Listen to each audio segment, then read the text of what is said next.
আমাদের একটাই অপরাধ যে আমরা ইসলামকে বাংলার জমিনে বিজয়ী শক্তি হিসেবে দেখতে চাই। আমরা চাই যে কালিমার পতাকা পতপত করে সংসদ ভবনের উপরে উঠবে, চিল্লায় বলেন ঠিক কিনা? আমরা চাই কোরআন দিয়ে বাংলার জমিনের সবগুলো বিচার বাস্তবায়ন হবে, কোন ঠিক কিনা? আল্লাহ বললেন আস-সারিকু ওয়াস-সারিকাতু ফাকতাউ আইদিয়াহুমা জাযাআম বিমা কাসাবা নাকালাম মিনাল্লাহ ওয়াল্লাহু আজিজুন হাকীম।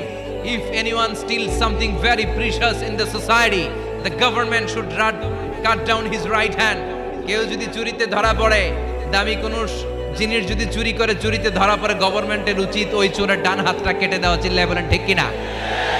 এরকম শুধুমাত্র একটা চুরির বিচার যদি জুমার সালাতের পরে বাইতুল মুকাররমে বিশাল স্কয়ারের মধ্যে লক্ষ মুসল্লির চোখের সামনে টেলিভিশনের পর্দায় আমাদের গভর্নমেন্ট গোটা বাঙালি জাতিকে দেখিয়ে দেয়, তারপর দিন থেকে একটা চোরও বাংলাদেশে খুঁজে পাওয়া যাবে।